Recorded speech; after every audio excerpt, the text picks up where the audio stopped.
welcome to the first episode of The Dirty. I am your host, Eric Berry. So happy to have you here. What is The Dirty?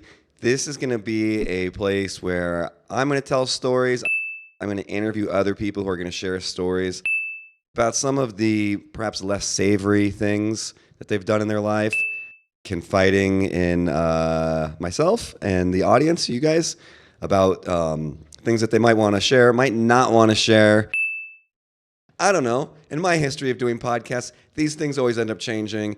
And 2 years from now, if I should be so lucky to still be doing this, it might not be anything like what we're doing now. Quick pause. I wanted to have my shitty iPhone 8 that I have set up so that I could switch between angles like this and the other camera here, and I forgot to do that. And this has been such a pain that I decided not to re-record with this angle. But anyway, something you could look forward to in the future. Little aside there. All right, back to me. Follow us, subscribe, do all that stuff on the socials. I don't know exactly what those handles are yet, but they're somewhere in this area to do that. And I'm going to have a phone number as well so that you guys can call and ask questions or share embarrassing stories. I don't know. I'm here in Colombia. It's been I've been robbed. I've been drugged. With that, I thought we would start the first episode off with a story of my own. So I'm going to call this story The Condom. Like all good stories, it started when I was in college at UC Berkeley in the San Francisco Bay Area. And I lived in these co-op houses. And if you're not familiar with the co-op houses, they are basically a co-ed version of a frat with a very liberal bent, and we're poor. So imagine a big frat house, but like way dirtier, if that's possible, and like freedom to paint murals on the wall. We all vote on how we spend our money there. It's weekly meetings. We cook all the meals. We do all the repairs. So it's not something where we're just throwing money at a problem. We all have to contribute every week, whether it's cleaning the bathrooms. I was at a house party. There's about 24 of these houses, big Victorian-style houses in Berkeley. I was approached by two former housemates because I had lived in that house previously. I was now living in a different one. This is like maybe 2005. And there was a guy and a girl there. The girl I was very into, I'd kind of had a past with. The guy, not so much, but I think he was coming to his own sexually. And so we were all kind of making out, and it was fine when it was distributed amongst the two of them. But eventually, like, this guy got very into kind of pursuing me throughout the house, and I was not into that. So eventually, my only recourse was to leave the house party and walk up the street, up the block, to a totally different co-op. This one was called Cloyne and was the biggest co-op in the system. I think it's a sober house now, which is very funny because this place was just a madhouse. I think like 180 people. They would have a Christmas tree there, and to get rid of the Christmas tree after Christmas, they would throw it in the chimney and light it on fire. They had like a glass breaking wall where you just take your beer bottles and just, indiscriminately throw them at the wall. Just a crazy nutty place. So this is where I seek refuge as I go into the Cloyne Co-op. And it's truly, it's so big, it's like a maze, and I was not terribly familiar with the layout there. And eventually, like, I find my way to the bathroom to hide from my former housemate and also to use the bathroom. And for one reason or another, there was like a girl that needed to use the bathroom, and like she asked if she could come in with me. And somehow this led to us making out in there, and eventually her blowing me in the bathroom. Into the mouth. Nice. Now this is a bathroom, again, shared, there's multiple bathrooms, but shared amongst about 180 people. These are not bathrooms that you want to be using for the purposes of going to the bathroom, let alone blowing a guy. And like, she's on her knees and, just damp ground, tissues everywhere, just not, whatever, dried fucking gum, graffiti, all that stuff. So I end up suggesting that we go back to my current co-op, a different house about a 15-minute walk away. And so we go there, and the thing is, I'm living in a triple. I have two awesome roommates that we will call Sammy Sammy and Herschel. We'll call Sammy and Herschel. And I don't, we're in a triple. There's 3 beds in there. So I don't want to bring this girl there. But my house is big as well. Not as big as Cloyne, but it's 5 stories shared amongst about 56 people.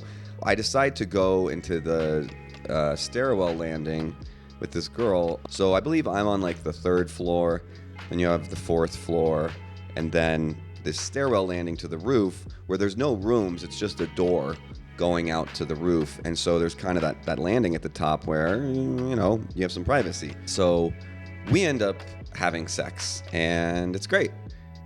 And I put a condom on, having sex, and at a certain point I ask her if she wants me to finish in her or on her.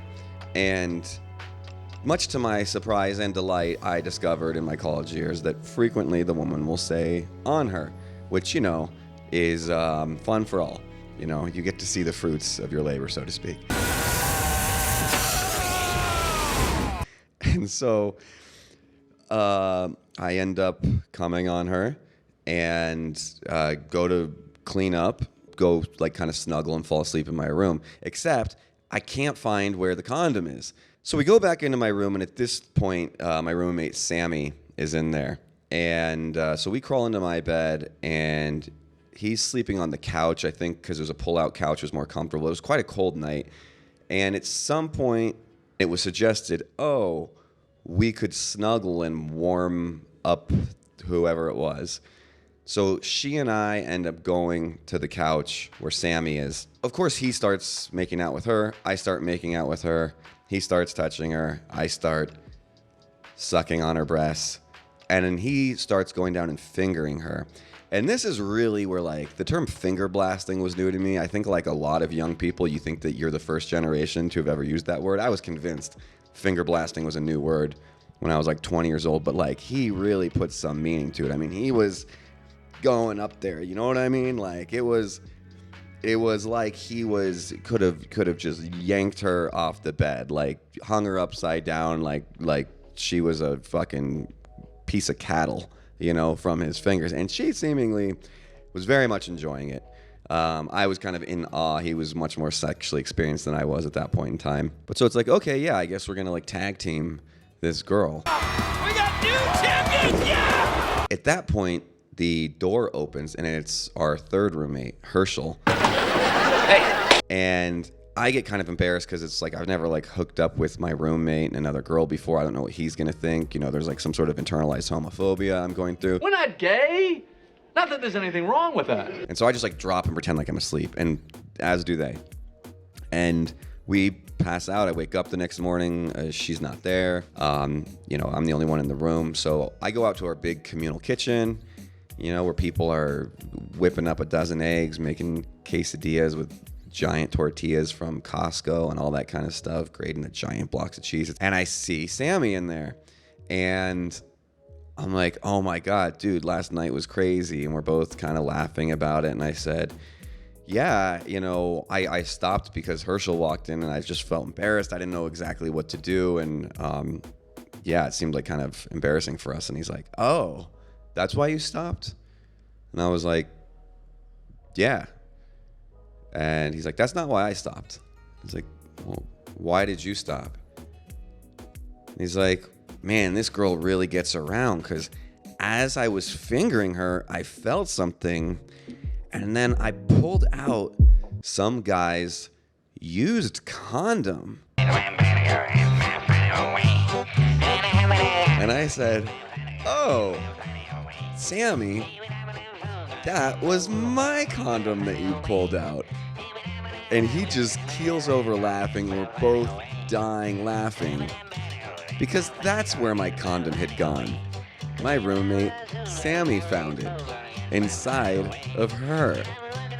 And he said, well, Eric, that makes me feel a lot better, because at least I know that it was yours. I hope you guys enjoyed that. Please subscribe to the podcast. Thank you for watching. It should be available where you can get audio podcasts as well, Apple Podcasts, all that jazz. And follow us on the socials. Us is me. And also follow me on the socials at ericberrycomedy.com. I do stand-up comedy and I hope to have a show sometime wherever you may be in the world. Until next time, I don't know, keep it 30. Yeah.